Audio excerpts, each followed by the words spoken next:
Welcome back friends, ये हमारी video number 7 class 11th computer science with Python series के लिए। और हम डिस्कस कर रहे थे unit 2 computational thinking and programming को। और इस यूनिट के अंदर हमने प्रीवियस चैप्टर नंबर 6 को डिस्कस किया था कंप्यूटेशनल थिंकिंग को। और इस वीडियो में हम डिस्कस करेंगे हमारा चैप्टर 7 पाइथन फंडामेंटल्स को, यानी कि पाइथन क्या है, इसके बेसिक्स क्या हैं, इसके स्कोप्स क्या हैं, और साथ ही में हम यहाँ पे पाइथन का जो बेसिक स्ट्रक्चर्स है उसको भी हम समझेंगे।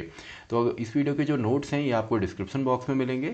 और पहले हम यहाँ पे थ्योरेटिकल पार्ट देखते हैं, और कहीं पे हमको अगर लगेगा तो हम प्रैक्टिकली भी यहाँ पे देखेंगे अपने प्रोग्राम स्ट्रक्चर को समझने के लिए। तो स्टार्ट करते हैं। सबसे पहले इंट्रोडक्शन पार्ट। तो पाइथन जो है इसको इनिशियली डिज़ाइन किया था आपका गाइडो वैन रसम ने 1991 के अंदर। और अभी जो पाइथन है इसको डेवलप करती है आपका पाइथन सॉफ्टवेयर फाउंडेशन। और इसका जो नाम था वो एक काफ़ी फेमस जो शो था उसके बेसिस पे रखा गया था, मॉन्टी पाइथन्स फ्लाइंग सर्कस। तो जो पाइथन नेम यहाँ पे प्रोग्रामिंग को मिला है वो आपका यहीं से मिला है। तो ये आप देख सकते हैं, जो यहाँ पे पिक्चर है ये है गाइडो वैन रसम की, और ये उस शो का आपका एक पोस्टर है जो कि है मॉन्टी पाइथन्स फ्लाइंग सर्कस। इसके बाद फीचर्स या एडवांटेज इसके अगर हम समझें तो सबसे पहले पाइथन जो है ये सिंपल है एंड ईजी टू लर्न है। यानी कि यहाँ पे अगर कोड रीडेबिलिटी को अगर आप समझेंगे तो हमारी जो ट्रेडिशनल लैंग्वेज है उनका जो कोड होता है, जब हम उसको कोड करते हैं तो उसका कोड थोड़ा सा यहाँ पे कॉम्प्लेक्स होता है इन कंपैरिजन टू पाइथन, क्योंकि पाइथन में सिंप्लिसिटी है और कोई भी इसको बड़ी आसानी से समझ सकता है और कोड इसमें कर सकता है। तो सिंपल है, इजी टू लर्न है, इसकी जो कोडेबिलिटी है वो काफ़ी आसान है। नेक्स्ट है it is free and open source, यानी कि इसमें आपने कोई भी यहाँ पे पेमेंट नहीं करनी पड़ती है, फ्री है और ओपन सोर्स भी है। और ये जो है आपका ऑब्जेक्ट ओरिएंटेड फीचर्स को भी सपोर्ट करता है। जितनी भी मॉडर्न आपकी हाई लेवल प्रोग्रामिंग लैंग्वेजेस हैं, ऑलमोस्ट हर एक प्रोग्रामिंग लैंग्वेज आपके जो ओप्स के फीचर है या ऑब्जेक्ट ओरिएंटेड प्रोग्रामिंग के फीचर्स हैं उनको सपोर्ट करता है। अब इसके अंदर आपके कुछ फीचर्स हैं, जैसे आपका इनहेरिटेंस आ जाता है। इनहेरिटेंस एक फ़ीचर है। क्लास एंड ऑब्जेक्ट यहाँ पे होता है, क्लास होता है साथ में ऑब्जेक्ट होता है। इनकैप्सुलेशन होता है, डेटा हाइडिंग है, एब्स्ट्रैक्शन है। तो ये सभी कुछ फीचर्स होते हैं जो कि ऑब्जेक्ट ओरिएंटेड प्रोग्रामिंग के अंदर होते हैं, जो प्रोग्राम को आपका रीयूजेबल बनाते हैं, साथ में सिक्योरिटी को भी इंक्रीज़ करते हैं। तो आपका जो पाइथन है ये ऑब्जेक्ट ओरिएंटेड फीचर्स को भी सपोर्ट करता है। नेक्स्ट है it is an interpreted language, यानी कि इसमें जो आपका ट्रांसलेशन होता है, जैसे कि आपका पास सोर्स कोड है, आपने सोर्स कोड लिखा, और जो मशीन कोड है यानी कि जो बाइनरी या मशीन कोड है इसमें कन्वर्ट करने के लिए बीच में हम यहाँ पे जिस ट्रांसलेटर की मदद लेते हैं वो होता है इंटरप्रेटर।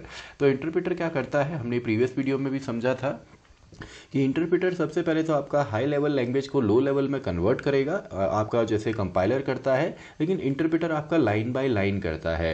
यानी कि एक लाइन को ये रीड करेगा, देन उसको कन्वर्ट करेगा, then second line, then third line and so on. तो यहाँ पे क्या होता है, अगर लाइन बाय लाइन कन्वर्ट होगा तो आपका जो एरर फाइंडिंग है ये काफ़ी आसानी से हो जाता है, क्योंकि प्रोग्राम आपका आगे ही नहीं बढ़ेगा अगर वो लाइन आपकी एग्जीक्यूट नहीं होती। तो एरर फाइंडिंग यहाँ पे आसान होती है एज़ कम्पेयर टू आपका सी लैंग्वेज है, C++ है। इसके अलावा इट हैज़ है ह्यूज लाइब्रेरी सपोर्ट, यानी कि जो आपकी लाइब्रेरीज़ हैं वो यहाँ पे काफ़ी हैं। जैसे आपने देखा होगा यहाँ पे डेटा साइंस के लिए हो या आपका विजुअलाइजेशन के लिए हो, इन सभी के लिए मैटप्लॉटलिब है, जैसे गेमिंग के लिए पाईगेम है। तो एक्सटर्नल जो सपोर्ट है, यानी कि जो लाइब्रेरीज़ हैं जिसमें बहुत सारे आपको इनबिल्ट फंक्शंस मिलते हैं, मॉड्यूल्स मिलते हैं, वो यहाँ पे काफ़ी ज़्यादा हैं। तो यहाँ पे इसके कुछ फीचर्स हैं या सिंपली इसको हम एडवांटेजेस बोल सकते हैं। अब इसके अलावा कुछ इसके ड्रॉबैक्स भी हैं, डिसएडवांटेजेस भी हैं, जो आई होप सून इसको आपका हटाया जाएगा, यानी कि जब भी इसका नया अपडेट यहाँ पे आएगा पाइथन का। तो सबसे पहले more memory is required to execute. Python के जो प्रोग्राम हैं इनको रन करने के लिए ज़्यादा मेमोरी यहाँ पे लगती है, या सिंपली ये मेमोरी जो है ज़्यादा ऑक्यूपाई करते हैं। और इसका एक रीज़न ये भी है कि ये फ्लेक्सिबल है डेटा टाइप के मामले में, यानी कि एक वेरिएबल जो है वो मल्टीपल टाइप ऑफ डेटा को होल्ड कर सकता है एक सिंगल सोर्स कोड के अंदर। यानी कि मान लो ए नाम से हमने एक वेरिएबल लिया, वेरिएबल सिंपली आपका एक मेमोरी लोकेशन होता है जिसमें कि हम डेटा को स्टोर करते हैं। तो एक ही प्रोग्राम में A=10 लिखा जो कि इंटीजर टाइप है, और उसी प्रोग्राम के अंदर मैं इसमें एक स्ट्रिंग भी दे सकता हूँ। तो ये जो है ये पॉसिबल नहीं है बाकी प्रोग्रामिंग लैंग्वेज में, वहाँ पर स्टैटिक टाइपिंग होती है। स्टैटिक यानी कि एक बार अगर आपने यहाँ पर डिसाइड कर दिया कि ए नाम के वेरिएबल में 10 आएगा तो इसमें 10 या इंटीजर टाइप का 20, 50 इस तरीके की ही वैल्यूज़ आ सकती हैं। लेकिन पाइथन में आप चाहें तो डेटा के टाइप को एक सिंगल प्रोग्राम के अंदर चेंज भी कर सकते हैं। तो इसको ये ज़्यादा फ्लेक्सिबल बनाता है और हमको भी यहाँ पे प्रॉब्लम नहीं होती, हम भी कोई भी डेटा टाइप यहाँ पे देख सकते हैं। बस बेसिक से या डिफ़ॉल्ट जो वैल्यूज़ होती हैं वो हमने यहाँ पे ध्यान में रखनी पड़ती हैं। इसके अलावा ये जो है ये ज़्यादा अच्छा नहीं है अभी भी मोबाइल कंप्यूटिंग के लिए, यानी कि मोबाइल कंप्यूटिंग मोबाइल एप्लीकेशंस को अभी भी पाइथन के अंदर उतना कोड नहीं किया जाता है। इसके अलावा इसके एप्लीकेशंस या स्कोप्स देखें तो देखिए काफ़ी सारे स्कोप्स हैं, एग्जाम में एक दो पॉइंट यहाँ पे पूछे जाते हैं, तो इन सभी को हम देखते हैं। सबसे पहले it can be used for creating general purpose applications. जो आपके जनरल पर्पस एप्लीकेशन है यानी कि जो हर जगह यूज़ होते हैं, जैसे डेस्कटॉप एप्लीकेशन है या GUI graphical user interface application है, जैसे कि आपका कैलकुलेटर हो, नोटपैड हो, आपका कोई एडिटर हो, तो ये सभी आपके इसमें बन जाते हैं। ग्राफिकल यूज़र यानी कि जहाँ पे आपके आइकन्स होते हैं उन पे हम क्लिक करेंगे, और साथ ही में वेब बेस्ड जो एप्लीकेशन है वो भी यहाँ पे इससे बन जाते हैं। इसके अलावा इसको AI में यूज़ किया जाता है। बेसिकली फीचर्स होते हैं जैसे फेस रिकग्निशन है, सेंसर्स हैं, रोबोटिक्स है, ऑटोमेशन है, तो इन सभी को के लिए हम यहाँ पे पाइथन का यूज़ करते हैं। यानी कि अगर आपने फेस रिकग्निशन फीचर को बनाना है, सेंसर्स आपने देखा होगा AI या रोबोटिक्स में होते हैं। इसके अलावा काम को ऑटोमेट करना है तो ऑटोमेशन के लिए जो आपके सिस्टम्स या सॉफ्टवेयर्स बनेंगे, तो ये सभी आपका पॉसिबल है सिंपली पाइथन के अंदर। और इसको हम गेम डेवलपमेंट में भी यूज़ कर सकते हैं। एक इसकी काफ़ी फेमस लाइब्रेरी है पाई गेम, तो पाई गेम की मदद से हम सिंपली यहाँ पे जो है गेम डेवलपमेंट भी स्टार्ट कर सकते हैं। इसके अलावा बिग डेटा हो, डेटाबेसेस हो, इसमें इसका यूज़ होता है। और आप देखेंगे कि जो टेक जाइंट्स हैं, जो बड़े टेक जाइंट्स हैं, जैसे गूगल अपने सर्च के अंदर यहाँ पे यूज़ करता है पाइथन को ताकि बूस्टअप हो, मेटा यूज़ करता है, ड्रॉप बॉक्स इसको यूज़ करता है पाइथन को, यूट्यूब के कई फीचर्स आपके जो चलते हैं वो पाइथन में कोड किए गए हैं। इंस्टाग्राम जो कि आपका मेटा की ही पेरेंट कंपनी है, या फेसबुक जो कि मेटा जिसकी पेरेंट कंपनी है, सभी इनको यूज़ करते हैं ताकि ये काफ़ी सारे फीचर्स यहाँ पे ऐड कर सके। तो टेक जाइंट आप देखेंगे जितने भी बड़े बड़े टेक जाइंट हैं, इन सभी के अंदर भी आपका पाइथन प्रोग्रामिंग के अंदर जो है कोडिंग होती है। इसके अलावा आपने गेम सुना होगा, बैटलफील्ड है, वर्ल्ड ऑफ टैंक्स है, फ्रीडम फोर्स है, ये भी इनका भी कुछ हिस्सा जो है वो आपका क्रिएट किया गया है या उसको कोड किया गया है पाइथन प्रोग्रामिंग के अंदर। तो आई होप इसके एप्लीकेशन या स्कोप्स देखें तो मल्टीपल यहाँ पे एप्लीकेशंस हैं और मल्टीपल फील्ड्स के अंदर भी हैं। इसके बाद नेक्स्ट हम देखते हैं जो कि है हमारा डाउनलोड एंड इंस्टॉल पाइथन। तो पाइथन देखिए आप किसी भी यहाँ पे सॉफ्टवेयर का यूज़ कर सकते हैं, किसी भी आइडियली को आप यूज़ करें, जैसे एनाकोंडा डिस्ट्रीब्यूशन है, आप चाहें तो विजुअल स्टूडियो में कर सकते हैं। लेकिन यहाँ पे जो इसका ऑफिशियल है हम इसी को यूज़ करेंगे। ऑफिशियल वेबसाइट यहाँ पे है www.python.org, और इसका जो लेटेस्ट यहाँ पे पाइथन चल रहा है, पाइथन आपका 3.x यानी कि 3.10 3.11 इस तरीके से।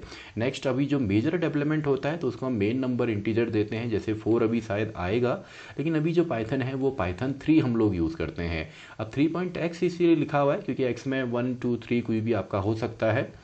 और पाइथन जो है ये दो मोड में यहाँ पे काम करता है, एक तो इंटरैक्टिव मोड है, दूसरा आपका स्क्रिप्ट मोड है, यानी कि .py फाइल से जब आप सेव करेंगे, अभी हम इसको भी देखने वाले हैं। तो हमारी जो ऑफिशियल वेबसाइट है python.org, इसी से हमको सॉफ्टवेयर को डाउनलोड करना होता है।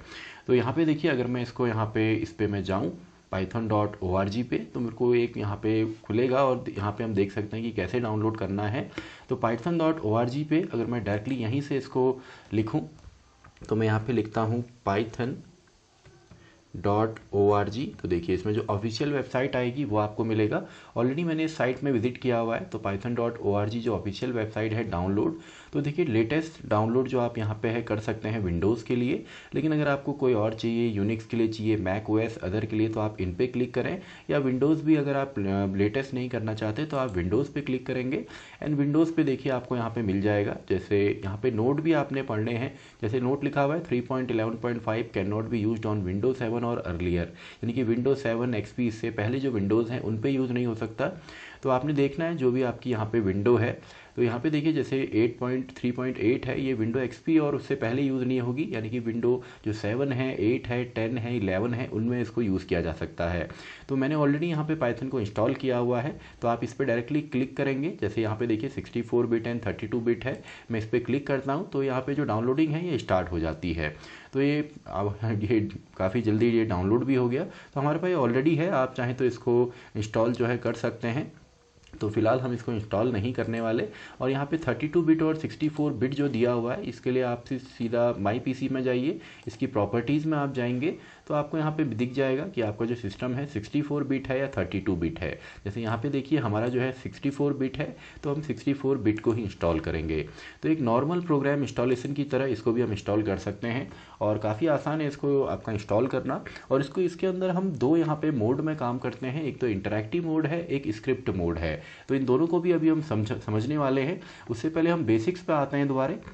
जो अभी पाइथन का बेसिक्स यहाँ पे चल रहा है, क्योंकि बेसिक्स में आपकी जितनी अच्छी कमांड होगी तो आगे आपको एरर फाइंडिंग में प्रॉब्लम नहीं होगी और आप कहीं पे भी रुकेंगे नहीं, आपके जो बेसिक्स होंगे वो क्लियर होंगे। तो नेक्स्ट हमारा टॉपिक है पाइथन कैरेक्टर सेट। अब देखिए कैरेक्टर सेट होता क्या है, अगर इसको हम डिफाइन करें तो it is the set of all valid characters या symbol that a language can recognise and it include digit letter. तो ये तो आपका बेसिक हो गया। तो करेक्टर सेट होता क्या है, set of all valid characters, यानी कि एक ऐसा सेट होता है जिसके अंदर हमारे सभी के सभी सिंबल्स आ जाते हैं जो कि वो लैंग्वेज आपका रिकॉग्नाइज करती है। जैसे अगर हम इंग्लिश लैंग्वेज की बात करें तो इंग्लिश के सेट के अंदर क्या होगा, आपके लेटर्स होंगे A to Z upper case या लोअर केस में। कई बार हम यहाँ पे पंचुएटर्स या सेपरेटर का यूज़ करते हैं, जैसे फुल स्टॉप है, आपका कॉलन है या कॉमा है, आपका एक्सक्लेमेशन मार्क है। तो ये सभी हम बोल सकते हैं कि इंग्लिश लैंग्वेज का ये सेट है। और इंग्लिश के अंदर कोई भी स्टेटमेंट या पैराग्राफ लिखते हैं तो इन्हीं सब का हम यूज़ करते हैं। तो पाइथन के जो करेक्टर सेट हैं उसके अंदर कौन कौन सी चीज़ें आती हैं, डिजिट्स आती हैं, इनको हम यूज़ करते हैं, लेटर्स आते हैं अपर केस या लोअर केस में, वाइट स्पेसेस आते हैं, जैसे यानी कि जो डायरेक्टली हम स्पेस देते हैं, जैसे बैक स्पेस आप देते हैं या बैक स्लैश यहाँ पे बैक स्पेस होगा, बैक स्पेस है या ब्लैंक स्पेस है। जब आप स्पेस बार प्रेस करते हैं, टैब आप प्रेस करते हैं या इंटर की आप प्रेस करते हैं तो वाइट स्पेसेस भी यहाँ पे होते हैं। इसके अलावा सिंबल्स भी होते हैं, जितने भी हमारे यहाँ पे सिंबल हैं, लेस देन, ग्रेटर देन, हर एक तरीके के ब्रैकेट्स हो गए, कॉमा, @ हैज़, कोलन, तो ये जितने भी हैं सिंबल्स भी यूज़ करते हैं। या इन शॉर्ट अगर हम कहें तो आस्काई और यूनिकोड के अंदर ASCII आस्काई कोड या यूनिकोड के अंदर जितने भी आपके करेक्टर्स हैं वो सभी यहाँ पे पाइथन जो है सपोर्ट करता है। तो यहाँ पे पाइथन का करेक्टर सेट काफ़ी बड़ा है और ऑलमोस्ट हर एक प्रोग्रामिंग लैंग्वेज का जो करेक्टर सेट है वो सिमिलर ही रहता है, यानी कि मॉडर्न इंग्लिश हो, मैथ्स हो और सिंबल्स हो, इन सभी का हर एक प्रोग्रामिंग लैंग्वेज यूज़ करती है। इसके बाद बात करते हैं टोकन्स। तो टोकन्स कई बार पूछा भी जाता है एग्जाम के अंदर। तो टोकन्स हम बोलते हैं लेक्सिकल यूनिट्स को। इसका मतलब है जो सबसे छोटा पार्ट होता है प्रोग्राम को, जिसको कि इंडिविजुअली आपका जो आइडेंटिफायर है वो आइडेंटिफाई कर सकता है। जैसे इंग्लिश का हम कोई सेंटेंस लिखते हैं तो उसको अगर हम सबसे छोटे पार्ट में डिवाइड करें तो नाउन, प्रोनाउन कौन सा है, उसमें एडवर्ब कौन सा है, उसमें आपके पंचुएशंस कौन से लगे हैं, उन सभी को हम डिफ्रेंशिएट कर सकते हैं छोटे से छोटे स्टेटमेंट में। तो यहाँ पे भी आप जो भी कोड लिखेंगे तो वो कोड जो है इन लेक्सिकल यूनिट से ही मिलके बनता है या इनमें से किसी कैटेगरी के अंदर फॉल करेगा। तो सिंपल जो स्मॉलेस्ट यूनिट है अगर डिफाइन करने को आता है तो आप लिख सकते हैं smallest unit in a program that is uniquely identified by Python interpreter is known as token, जिसको हम लेक्सिकल यूनिट भी कहते हैं। तो टोकन को सिंपली आपने याद रखना है इससे किलो पाई। अब किलो पाई का यहाँ पे मीनिंग क्या है, किलो पाई का यहाँ पे मीनिंग है सबसे पहले कीवर्ड हमारे, देखिए इन सबको अगर मैं समराइज़ करूं, कीवर्ड हमारे रिजर्व्ड वर्ड होते हैं या प्री डिफाइंड वर्ड भी इनको कहते हैं, जिनकी मीनिंग हमारे सॉफ्टवेयर या इंटरप्रेटर में फिक्स होती है। जैसे अगर आपको प्रोग्रामिंग अगर आपने स्टार्ट कर दी है तो इफ़ है, एल्स है, आपका वाइल है, फॉर है, ट्रू, ब्रेक, कंटिन्यू, ये सभी क्या हैं, कीवर्ड्स हैं। और ये ज़्यादातर आपका लोअर केस में होते हैं, बस यहाँ पे कुछ एक्सेप्शन है, उनको अभी हम समझेंगे, जो कि आपका यहाँ पे ट्रू, फॉल्स एंड नन है। इसके अलावा आइडेंटिफायर, जिनको हम वेरिएबल्स भी कहते हैं या name given by the programmer या यूज़र, यानी कि जो भी हम वैल्यू स्टोर करने के लिए जो हम वेरिएबल लेते हैं या आगे हम फंक्शन नेम लेंगे, क्लासेस का हम नेम डिक्लेयर करेंगे, वो सभी आइडेंटिफायर में आता है। ऐसे ही लिटरल हमारी कांस्टेंट वैल्यूज़ होती हैं, लिटरल होती हैं कांस्टेंट, जो थ्रू आउट द प्रोग्राम अपनी वैल्यू को चेंज नहीं करेंगे। ऐसे ही ऑपरेटर, जैसे प्लस माइनस जो बेसिक ऑपरेटर हैं, ऐसे आपके ऑपरेटर्स होते हैं। पंचुएटर्स या पंचुएशंस, जैसे आपका इंग्लिश में फुल स्टॉप है, कॉमा है, तो इसमें यहाँ इस पे भी होते हैं। ऐसे ही इनबिल्ट जो फंक्शंस होंगे, जैसे प्रिंट है, इनपुट, फ्लोट, तो ये आपके फंक्शंस भी हैं। तो किलो पाई आपने याद रखना है, बेसिक स्ट्रक्चर में अभी हम देखेंगे कि कौन कौन से यहाँ पे पार्ट है। तो इनको चलिए अब हम डिटेल में यहाँ पे समझते हैं। तो इसमें सबसे पहले आपका आता है कीवर्ड। तो कीवर्ड को बोला जाता है रिजर्व्ड वर्ड या प्री डिफाइंड वर्ड भी बोला जाता है, और इनका यूज़ किया जाता है स्पेसिफिक ऑपरेशंस को परफॉर्म करने के लिए। जैसे अगर हमको कंडीशनल स्टेटमेंट बनाने हो, लूपिंग करनी हो, या जिनको हम इटरेटिव स्टेटमेंट भी कहते हैं। तो इसके एग्जाम्पल क्या हैं, आपने देखिए, आपने पूरा चार्ट लगा के याद नहीं करना। जैसे जैसे ये सीरीज़ आगे बढ़ेगी, आगे हम क्वेश्चन आंसर भी देखने वाले हैं चैप्टर्स के बाद, तो वहाँ पे हमको क्वेश्चंस यहाँ पे मिलेंगे, एंड आप जितनी प्रैक्टिस करेंगे तो आपको यहाँ पे आप फेमिलियर हो जाएंगे उन कीवर्ड्स के साथ जो ज़्यादातर प्रोग्रामिंग में यूज़ होते हैं। देखिए, कुछ कीवर्ड ऐसे होंगे जो शायद ही आप एक बार या दो बार पूरे क्लास के अंदर उनका यूज़ करें, लेकिन यहाँ पे जो मैंने लिखे हैं ये बेसिक हैं, ये आपको हर एक प्रोग्राम में देखने को मिलेंगे। तो इसमें आपके अलग अलग कीवर्ड हैं, जैसे इफ़ है, एल्स है, फॉर, वाइल, ये दोनों आपके लूपिंग में यूज़ होते हैं, ये कंडीशनल है। इसके अलावा ब्रेक है, कंटिन्यू होता है, डेल है। तो ये सभी आपके जो होते हैं कीवर्ड हमेशा ही लोअर केस में लिखे जाते हैं। हर एक प्रोग्रामिंग लैंग्वेज के अंदर कीवर्ड्स को लोअर केस में आपका लिखा जाता है, लेकिन यहाँ पे 3 कीवर्ड में एक्सेप्शन है, जो कि है ट्रू, फॉल्स और नन। तो इनके अंदर भी ये भी आपके कीवर्ड ही हैं, लेकिन इनको लोअर केस में नहीं लिख के इनका जो पहला जो लेटर है, देखिए जैसे टी है, एफ है एंड एन है, ये हमेशा ही टी, एफ, एन, एन ये आपका लिखा जाता है अपर केस में, एंड बाकी जितने भी हमारे कीवर्ड हैं वो लोअर केस में लिखे जाते हैं। तो ये रूल है, ये आपने हमेशा ही याद रखना है। जब भी आप कीवर्ड्स का यूज़ करें तो उनको हमेशा आपने लोअर केस में लिखना है, एक्सेप्ट आपका ट्रू हो गया, फॉल्स हो गया एंड नन हो गया। इसके बाद आइडेंटिफायर। तो आइडेंटिफायर नेम्स होते हैं सिंपली, तो names given by the programmer या यूज़र, ये आपके कहलाते हैं आइडेंटिफायर, जो कि यूनिकली आइडेंटिफाई करेंगे। जिसके अंदर आपके आते हैं वेरिएबल के नेम है, फंक्शन के नेम है, क्लासेस के नेम है। तो क्लास 11th में तो फिलहाल अभी हम वेरिएबल के ही नेम देखेंगे, और फंक्शन के भी आप चाहें तो फंक्शंस के भी नेम बना सकते हैं। तो ये सभी आपके आइडेंटिफायर होते हैं। अगर आप यहाँ पे देखेंगे तो आइडेंटिफायर के नेम आप डायरेक्टली नहीं लिख सकते, कुछ रूल्स हैं। जैसे इसमें आप केवल नंबर्स को, लेटर्स को और अंडरस्कोर को यूज़ कर सकते हैं। नंबर यानी कि 0 से लेकर 9 तक, लेटर यानी कि A to Z, और अंडरस्कोर इस तरीके का सिंबल आपने देखा होगा, एक तो डैश होता है, एक थोड़ा सा इस तरीके से नीचे आप बनाते हैं, तो इसको हम अंडरस्कोर बोलते हैं। और ये कभी भी नंबर से स्टार्ट नहीं हो सकता। इसके अलावा वाइट स्पेसेस और कीवर्ड्स यहाँ पे अलाउड नहीं होते हैं, और बीच में आपका यहाँ पे स्पेस भी नहीं आना चाहिए, यानी कि स्पेसेस आर नॉट अलाउड, जो हमने यहाँ पे लिख दिया है कि वाइट स्पेसेस या spaces are not allowed, keywords भी अलाउड नहीं है। और साथ ही में ये केस सेंसिटिव है, यानी कि अपर केस और लोअर केस दोनों ही अलग होंगे। इसके एग्जांपल देखिए, हेलो अंडरस्कोर पाइथन, ये करेक्ट है। ABC 123 ये भी करेक्ट है। अंडरस्कोर A148 ये भी यहाँ पे करेक्ट है। अब ऐसा कोई लेथा नहीं है, आप नॉर्मली वेरिएबल के नेम लेंगे, लेकिन ये भी हो सकता है, ऐसी AB है, राहुल है। इसके अलावा अगर आप यहाँ पे लिखते हैं हेलो स्पेस 123 तो ये पॉसिबल नहीं है। कई बार यहाँ पे करेक्ट जो आइडेंटिफायर नेम है उसको आइडेंटिफाई करना पूछा जाता है एग्जाम्स के अंदर, तो हेलो स्पेस 123 पॉसिबल नहीं है क्योंकि बीच में स्पेस है। या 123A मैं लिखूँ तो ये पॉसिबल नहीं है क्योंकि नंबर से स्टार्ट है। अगर मैं इफ़ लिखता हूँ तो ये भी पॉसिबल नहीं है क्योंकि यहाँ पे ये कीवर्ड हो गया। तो ये बेसिक्स हैं, इन रूल्स को भी आपने मेमोराइज नहीं करना। आप इतनी प्रैक्टिस अगर कर लेते हैं ज़्यादा ही, तो सिंपली आपको एक खुद ही रूल्स आने लग जाएंगे, और आप ऐसे ही नेम लेंगे जो कि यहाँ पे सूटेबल हैं या जो इन रूल्स को फॉलो करते हैं। इसके बाद नेक्स्ट हम देखते हैं जो कि है लिटरल। तो लिटरल को हम बोलते हैं आपका कांस्टेंट, जो कि कांस्टेंट वैल्यू होते हैं। तो कांस्टेंट वैल्यू में आपके कौन कौन से आते हैं, सबसे पहले लिटरल जो है इनको हम बोल देते हैं कांस्टेंट्स। तो यहाँ पे बूलियन कांस्टेंट भी होते हैं, बूलियन यानी कि जिनकी वैल्यू ट्रू या फॉल्स होती है। न्यूमेरिक आपका है न्यूमेरिकल वैल्यू जिसमें इंटीजर वैल्यू है, जैसे मैंने लिखा 4, 5, 500। फ्लोटिंग पॉइंट आता है, जैसे मैं लिखता हूँ 4.2, 5.8, प्लस हो या माइनस हो। इसके अलावा कॉम्प्लेक्स A+IJ के फॉर्म में जो होता है, तो ये कॉम्प्लेक्स भी है, ऑक्टल भी है, हेक्साडेसिमल भी है। ऐसी स्ट्रिंग हम लिख सकते हैं, कोई भी आपका सिंबल्स का ऐसा पैटर्न जो कि आपका डबल कोट, सिंगल कोट या ट्रिपल कोट में लिखा जाता है, वो स्ट्रिंग कांस्टेंट होता है। जैसे मैं लिखता हूँ हेलो 1 2 3, तो ये एक स्ट्रिंग यहाँ पे है। तो इनको तो हम अभी डिटेल में डिस्कस करेंगे क्योंकि आपका स्ट्रिंग हो, लिस्ट हो, टपल हो, ये आगे पूरे के पूरे चैप्टर्स ही हैं, तो इनको हम डिटेल में आगे समझने वाले हैं। इसके अलावा स्पेशल लिटरल जो कि होता है नन, ऐसे ही डेटा को कलेक्ट करने के लिए हम यहाँ पे यूज़ करते हैं लिस्ट को। इसके अलावा हम यूज़ करते हैं टपल को, हम यूज़ करते हैं डिक्शनरी को, और एक यहाँ पे डेटा टाइप और है जो कि सिलेबस में तो नहीं है लेकिन इसको भी हम देख लेते हैं, जो कि है सेट। तो इन सभी को हम आगे डिटेल में डिस्कस करने वाले हैं। फिलहाल अभी हम केवल इतना समझते हैं कि लिटरल्स मतलब होता है कॉन्स्टेंट वैल्यू। जैसे मैथ्स के अंदर आपकी दो चीज़ें हैं, कॉन्स्टेंट एंड वेरिएबल, तो यहाँ पे भी दो चीज़ें होती हैं, कॉन्स्टेंट एंड वेरिएबल। तो कॉन्स्टेंट जिनकी मीनिंग जो है वो चेंज नहीं होगी। तो लिटरल के अलावा देखिए अभी हम किलो पाई को ही डिस्कस कर रहे हैं। किलो पाई यानी कि आपका कीवर्ड है, आइडेंटिफायर है, लिटरल है। अब हम देखेंगे ऑपरेटर, पंचुएटर एंड इनबिल्ट।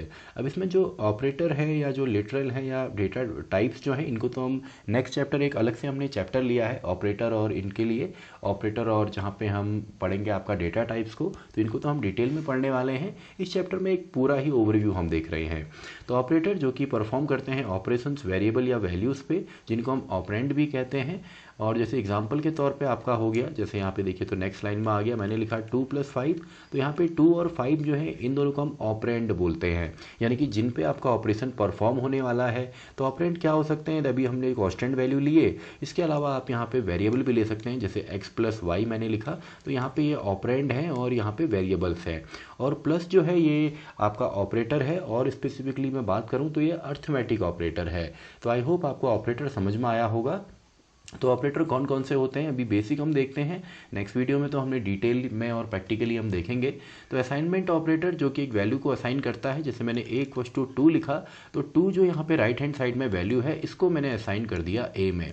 या मैं 2 + 2 लिखता हूँ, तो इन दोनों की जो वैल्यू है वो पहले 4 होगी, देन इसको अगेन मैं असाइन करूँगा इसके अंदर। तो ये असाइनमेंट ऑपरेटर है। इसके अलावा अर्थमेटिक ऑपरेटर होते हैं, जिनको हम मैथमेटिकल भी कहते हैं, plus, minus, divide, multiply, modulus, ये सभी इसके अंदर आते हैं। रिलेशनल, जिनको कंपैरिजन भी बोला जाता है, less than, not less than, या greater than, not equals to, इस तरीके से। लॉजिकल ऑपरेटर, एंड और इसके अलावा membership operator, in, identity operator, is and is not होता है। और शिफ्ट ऑपरेटर, जिसके अंदर बिट वाइज में हम काम करते हैं, और शिफ्ट की जगह हम इसको बिट वाइज भी बोल सकते हैं क्योंकि ये मेनली बाइनरी में काम करता है। तो इनको हम आगे डिटेल में देखेंगे।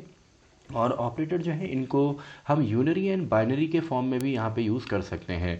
यूनरी यानी कि जब हमको केवल एक ही ऑपरेंड की ज़रूरत है, जैसे अगर मैं लिखूँ -5, तो यहाँ पे देखिए एक ही ऑपरेंड है, लेकिन अगर मैं इसको लिखता हूँ 10 - 5, तो यहाँ पे अब 2 ऑपरेंड है। तो ये यूनरी मोड ऑफ ऑपरेशन है, ये बाइनरी मोड ऑफ ऑपरेशन है। तो इसके अलावा प्रायोरिटी ऑफ ऑपरेटर, तो प्रायोरिटी जैसे नॉर्मल आपका है, ब्रैकेट की सबसे ज़्यादा होती है, देन स्टार स्टार आपका एक्सपोनेंट होता है।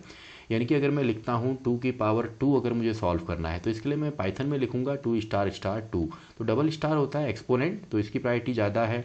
फिर बिटवाइज आपके और होते हैं ऐसे ही, पॉजिटिव, नेगेटिव, यूनरी वाले, इनकी प्रायोरिटी है। देन आपका यहाँ पे जो रिलेशनल ऑपरेटर हैं वो यहाँ पे आते हैं, मल्टीप्लिकेशन, डिवीज़न, इसके अलावा आपका प्लस माइनस, इसके अलावा एंड है, देन आपके कंपैरिजन है, देन आपके और यहाँ पे ऑपरेटर जो हैं एंड और, ये सब आते हैं। तो इसको भी आपने समझना है, जब भी आप एक्सप्रेशन बनाएंगे तो ऑटोमेटिकली आपको ये यूज़ इनका आ जाएगा कि किसकी प्रायोरिटी ज़्यादा है, या सिंपली आप ब्रैकेट का यहाँ पे ज़्यादा यूज़ कर सकते हैं।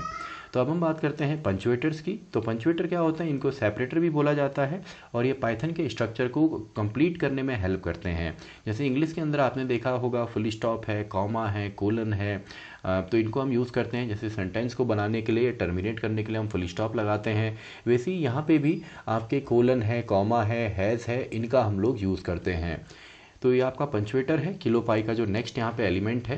यानी कि किलो पाई हमने यहाँ पे इसलिए लिया क्योंकि किलो पाई के अंदर आप कोई भी प्रोग्राम लिखते हैं तो उसके अंदर आप इन सभी कैटेगरीज के बाहर नहीं जा सकते, इन्हीं में से किसी न किसी कैटेगरी में कोई आपका पार्ट यहाँ पे आता है। अभी हम देखेंगे जब हम बेसिक स्ट्रक्चर देखेंगे प्रोग्राम का।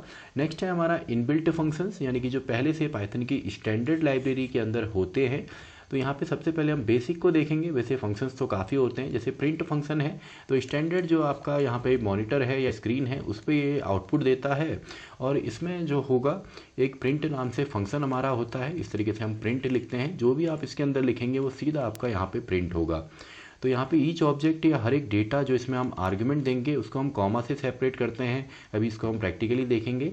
और इसके दो यहाँ पे आर्ग्यूमेंट और इसमें होते हैं, सेपरेटर, एसईपी और एंड, यानी कि एंड कैसे होगा, क्योंकि बाय डिफ़ॉल्ट जब ये प्रिंट लिखते हैं तो इसके बाद एक लाइन का स्पेस ये ऑटोमेटिकली यहाँ पे देता है। तो अगर आप चाहते हैं सेम लाइन पे नेक्स्ट प्रिंट भी आउटपुट दे तो इसके लिए हम यहाँ पे एंड लिखते हैं। तो एग्जांपल के तौर पे हमने लिख दिया हेलो, देन आएगा 34, और हेलो और 34 दो ऑब्जेक्ट हैं तो इनके बीच में हमने इसको सेपरेट कर दिया। और क्योंकि बाय डिफ़ॉल्ट ये एक स्पेस से सेपरेट होता है, लेकिन यहाँ पे हम इसको सेपरेट कर रहे हैं डॉलर एंड हैश के सिंबल से, और ये जब एंड हो तो ये केवल स्पेस से एंड हो, नेक्स्ट लाइन पे नहीं जाएगा। इसके अलावा इनपुट, जो कि यूज़र से इनपुट लेने में हमारी मदद करता है, इनपुट फंक्शन, और ये स्ट्रिंग के फॉर्म में डेटा को रिटर्न करेगा, यानी कि डिफ़ॉल्ट जो ये वैल्यू रिटर्न करता है वो स्ट्रिंग के फॉर्म में होती है। ये इसका एग्जांपल हो गया। इसके अलावा नेक्स्ट टॉपिक है टाइप कन्वर्जन। तो पाइथन जो है इम्प्लिसिट एंड एक्सप्लिसिट दोनों ही कन्वर्जन्स को यहाँ पे परफॉर्म करता है। तो इम्प्लिसिट यानी कि जो आपका इंटरप्रेटर है वो खुद ही करेगा, एंड जो एक्सप्लिसिट है जिसमें यूज़र जो है वो फंक्शंस की मदद लेता है। जैसे अगर मैं लेता हूँ a = 2, b = 4, और c में अगर मैं लिखता हूँ, मान लीजिए b को मैंने 4.2 यहाँ पे लिखा है, तो c में अगर मैं दोनों को a + b करता हूँ तो बाय डिफ़ॉल्ट ये 2.0 + 4.2 ये खुद ही ले लेगा, यानी कि इसके आगे इसको ये खुद ही फ्लोटिंग बनाएगा और ये ऑटोमेटिकली फ्लोटिंग पॉइंट में है। तो इनका जो आंसर आएगा वो आएगा 6.2। तो ये हो गया इम्प्लिसिट कन्वर्जन। लेकिन अगर आप एक टाइप से दूसरे डेटा टाइप में बदलना चाहते हैं तो इसके लिए हम एक्सप्लिसिट कन्वर्जन यहाँ पे कर सकते हैं कुछ इनबिल्ट फंक्शन की मदद से, जैसे इंट है, फ्लोट है, str है, स्ट्रिंग के लिए लिस्ट, बूल, एक्सेट्रा। तो इनको भी आगे आने वाली सीरीज़ में हम काफ़ी यूज़ करेंगे। तो अब देख लेते हैं जो हमारा मेन यहाँ पे है basic structure of Python programme. तो ये बेसिक स्ट्रक्चर है पाइथन प्रोग्राम का। दिस इज़ कमेंट, देन एक मैंने फंक्शन बनाया डेप से हेलो।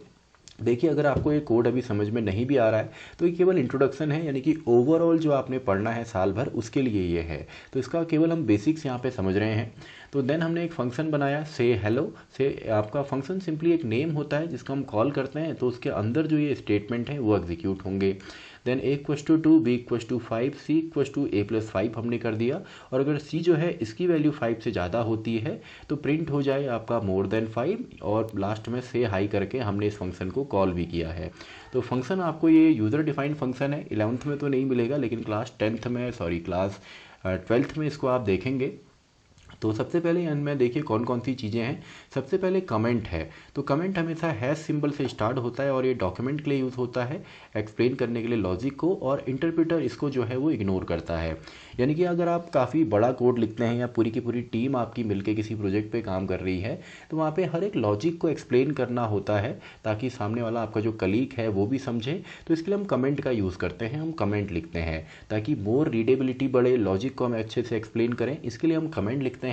तो कमेंट लिखने का तरीका क्या है, हैश लिखिए एंड इसके आगे जो भी आप लिखेंगे वो पाइथन इग्नोर करता है। और कमेंट मल्टी लाइन भी आप लिख सकते हैं, 1 2 3 इस तरीके से ट्रिपल कोट्स लिखे, देन जो भी आप लिखेंगे वो सब कमेंट है, एंड फाइनली ऑफ इसको कर दीजिए। तो ये जो है ये कमेंट हमारा होता है। इसके अलावा फंक्शन, जिसको सिंपली हम बोल सकते हैं group of statement represented by a single name.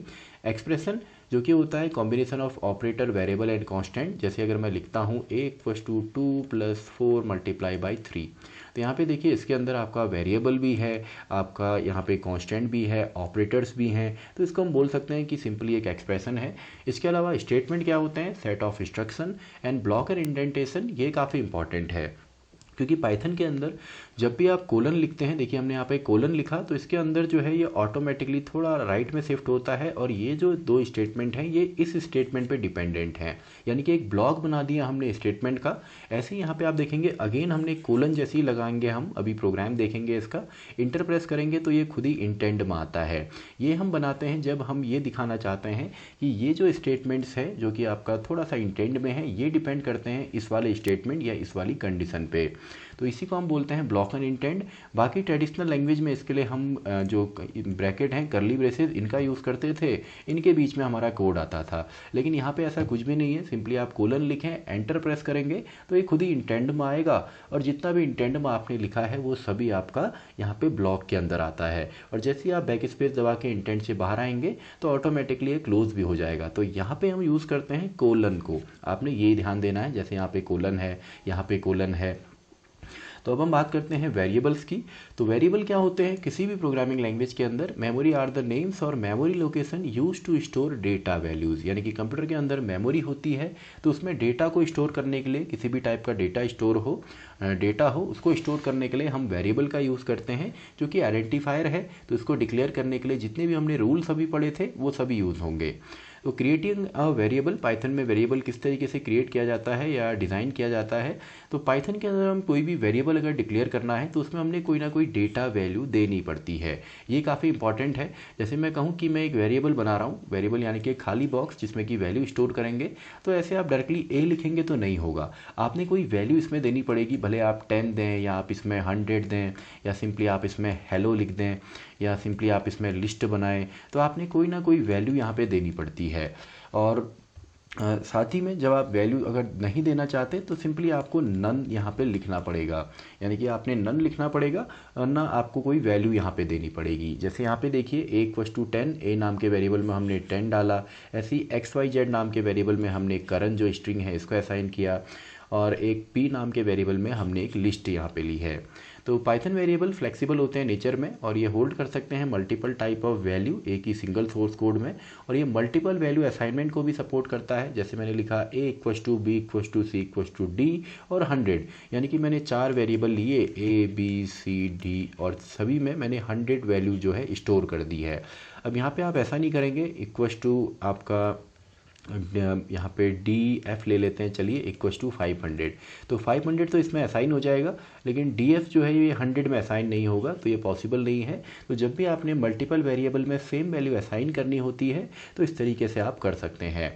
और सिंगल लाइन में ही आप मल्टीपल वेरिएबल को भी डिक्लेयर कर सकते हैं, जैसे ABC = 100 200 300। तो यहाँ पे जो इक्वस टू या असाइनमेंट ऑपरेटर के राइट साइड में है तो वैल्यू पहले वेरिएबल में जाती है, यानी कि A में जाएगा 100, B में जाएगा 200 और C में जाएगा 300। और अगर आप कोई गलती कर लेते हैं, कोई मिस्टेक आपसे हो जाती है, तो यहाँ पे सिंपली नेम एरर आपको प्रोड्यूस होती है। तो जब भी नेम एरर आपको मिले यहाँ पे, तो आप समझ सकते हैं कि ये जो एरर है ये वेरिएबल डिक्लेरेशन के अंदर है। तो बेसिक पाइथन प्रोग्राम हम यहाँ पे अब बनाएंगे, जैसे सम ऑफ 3 नंबर है, एरिया ऑफ सर्कल है, स्वैपिंग करना है 2 नंबर्स को। तो ये बेसिक सा है, इनको अभी हम यहाँ पे समझेंगे और साथ ही में अपने जो सॉफ्टवेयर है इसको भी हम यहाँ पे रन करते हैं। तो थ्योरेटिकल पार्ट तो हमने यहाँ पे देखा, अब हम प्रैक्टिकल पार्ट भी इसका देखते हैं। तो इसके लिए आपने सबसे पहले अपने सिस्टम पे आपने लिखना है आइडियली।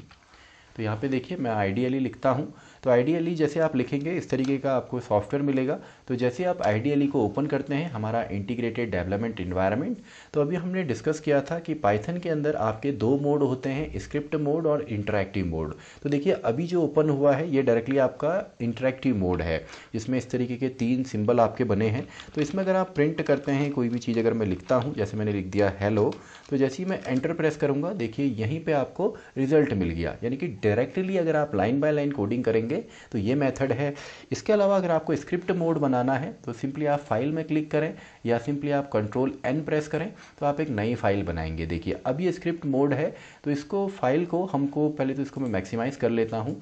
आपने इस फाइल को सिंपली यहाँ पे सेव करना होता है, और जहाँ पे भी आप सेव करना चाहें, बाय डिफ़ॉल्ट तो ये पाइथन के अंदर ही आपका सेव होगा। हम इसको चलिए डेस्कटॉप पे सेव कर लेते हैं और यहाँ पे मैं लिख देता हूँ टुडे।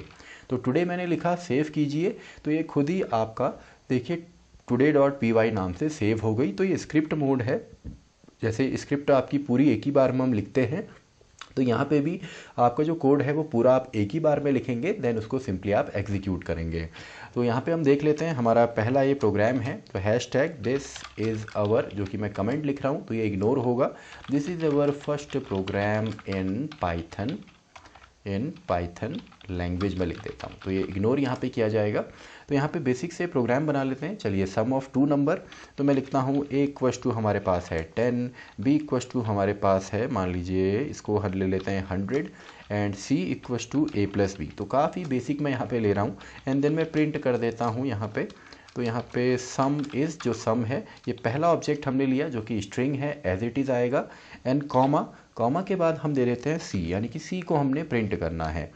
तो इसके बाद अगर मैं रन करूं तो यहाँ पे देखिए रन का ऑप्शन है, या सिंपली अगर आप F5 प्रेस करते हैं तो ये एग्जीक्यूट हो जाएगा। तो F5 मैंने प्रेस किया तो देखिए यहाँ पे आंसर आ गया, सम इज़ 110। तो सिंपल सा है। आई होप आपको कोड जो है लिखना आ गया होगा। इसके अलावा जैसे अभी हमने देखा सिंगल लाइन में, तो A कॉमा B, तो मैं यहाँ पे ले लेता हूँ 10 कॉमा 100। तो पाइथन देखिए क्यों यहाँ पे आसान है काफ़ी कोड करना, क्योंकि पाइथन के अंदर आपका जो सोर्स कोड है वो काफ़ी कम लाइन्स में हम एक्सप्रेस कर सकते हैं। यही कोड अगर मैं C++ में लिखता तो वहाँ पे इससे डबल लाइन मेरी यूज़ होती, लेकिन यहाँ पे देखिए काफ़ी आसान है, कोई भी इसको आसानी से समझ सकता है कि कोड क्या कहना चाह रहा है। तो इसको मैं रन करता हूँ तो देखिए अगेन सम इज़ 110। ऐसी एरिया ऑफ सर्कल हो, ट्राइंगल, जिस भी चीज़ का आपको फॉर्मूला पता है आप उसको बना सकते हैं। जैसे एरिया ऑफ सर्कल होता है पाई आर स्क्वायर, तो पाई आर स्क्वायर के लिए हम सिंपली यहाँ पे पाई की वैल्यू लेंगे, आर लेंगे जो कि रेडियस है, उसको स्क्वायर कर देंगे। और ये आप चाहें तो यूज़र से ले सकते हैं, तो चलिए हम यूज़र से लेते हैं। तो आर इक्वस टू मैंने कह दिया इनपुट, और यहाँ पे मैं लिख देता हूँ एंटर द रेडियस, रेडियस को एंटर कीजिए। अब देखिए बाय डिफ़ॉल्ट जो इनपुट है ये आपका स्ट्रिंग के फॉर्म में यहाँ पे डेटा को लेता है। तो यहाँ पे मुझे इसको पहले इंटीजर में कन्वर्ट करना होगा, लेकिन उससे पहले मैं थोड़ा सा यहाँ पे एक्सप्लेन करूँ कि अगर ये स्ट्रिंग में रहेगा तो क्या होगा। मान लीजिए A इंटू आर अगर मैं करूँ, मैं करता हूँ 2 इंटू आर, यानी कि जो भी यहाँ पे आर में मैं देने वाला हूँ वो 2 टाइम आपका मल्टीप्लाई हो जाएगा। तो देखिए आंसर क्या आता है, क्योंकि ये बाय डिफ़ॉल्ट स्ट्रिंग के फॉर्म में डेटा को लेता है। तो यहाँ पे मैं इंटर द रेडियस में अगर मैं यहाँ पे 3 लिखता हूँ तो 3 इंटू 2 मेरा जो से आंसर आना चाहिए वैसे 6 आना चाहिए, लेकिन यहाँ पे मुझे मिलता है 3, यानी कि मैंने 3 लिखा तो 3 को इसने ले लिया एज अ स्ट्रिंग, तो 3 को जो स्ट्रिंग है उसको इसने 2 बार दिखा दिया, यानी कि 3। तो यहाँ पे हमारा काम हम चाहते हैं कि प्रॉपरली हो, तो अब मैं यहाँ पे इसको इंटीजर में कन्वर्ट करता हूँ, यानी कि पूरा जो फंक्शन है इसको मैं यहाँ पे लिख देता हूँ इंटीजर के अंदर। एक तरीका ये है, या आप इस तरीके से भी लिख सकते हैं कि इंट आर एंड देन इस वैल्यू को आप आर में असाइन कीजिए। वेरियस मेथड्स हैं जो आपको यहाँ पे अच्छा लगता है। तो देखिए area of circle pi r square, तो आर तो मुझे मिल गया, तो आर का स्क्वायर निकालने के लिए मैं लिखूँगा आर इंटू आर, और यहाँ पे जो पाई की वैल्यू है वो है 3.14, तो पाई आर स्क्वायर, तो 3 इंटू आर का स्क्वायर। आप चाहें तो यहाँ पे ब्रैकेट में इसको दे सकते हैं, तो पाई आर स्क्वायर यहाँ पे सिंपली मेरा जो सॉल्यूशन है वो बन जाएगा। तो रेडियस हम दे देते हैं 4, तो ये देखिए 50.24। तो आई होप आपको यहाँ पे आया होगा। ऐसी स्वैपिंग, अगर हम स्वैपिंग का प्रोग्राम यहाँ पे बनाएं, स्वैपिंग मतलब कि आपका 2 वैल्यू को स्वैप करना अलग अलग वेरिएबल में, जैसे A इक्वस टू मैंने लिया 34, B इक्वस टू मैंने लिया 56, तो इन दोनों की वैल्यू को अगर स्वैप करना हो, और ये हम बेसिकली स्वैपिंग इसलिए सीखते हैं ताकि आगे जब हम सॉर्टिंग पढ़ते हैं तो वहाँ पे इसका काफ़ी यूज़ होता है।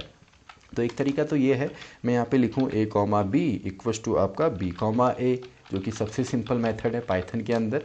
तो देखिए A में 34 है, B में 56, लेकिन जब मैं प्रिंट करता हूँ तो A में 56, B में 34। तो एक मेथड तो ये है।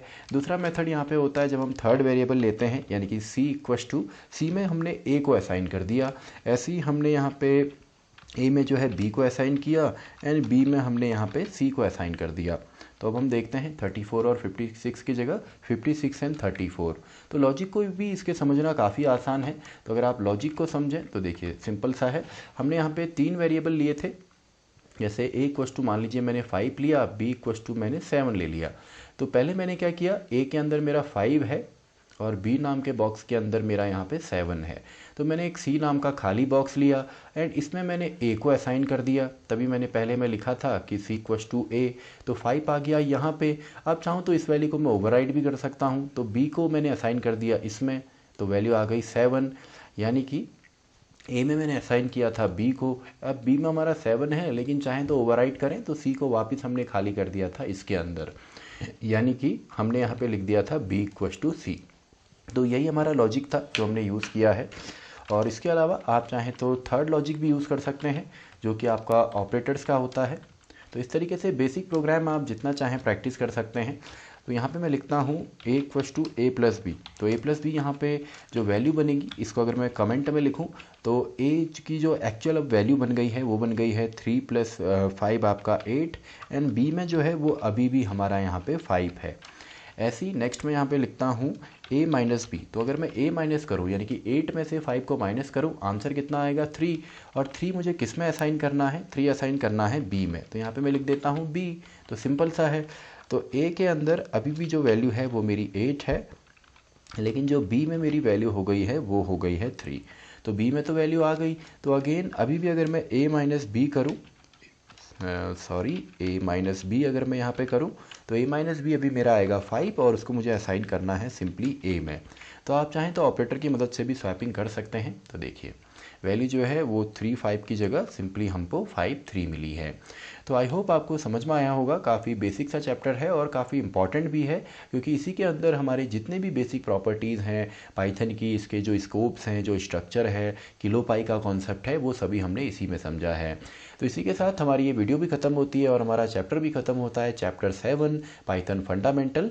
तो इस वीडियो के जो ये नोट्स हैं आपको डिस्क्रिप्शन बॉक्स में मिलेंगे, और अगर आपका कोई और डाउट रह जाता है, कोई आपके पास और अच्छी डेफिनेशंस हैं, तो सिंपली आप उसको ड्रॉप डाउन कर सकते हैं कमेंट बॉक्स में। तो मैं मिलता हूँ आपसे नेक्स्ट वीडियो में, वीडियो नंबर 8, जहाँ पे हम देखेंगे चैप्टर नंबर 8 को, और वहाँ पे हम डिस्कस करने वाले हैं बेसिकली डेटा टाइप्स के बारे में और ऑपरेटर्स के बारे में। Video number 8।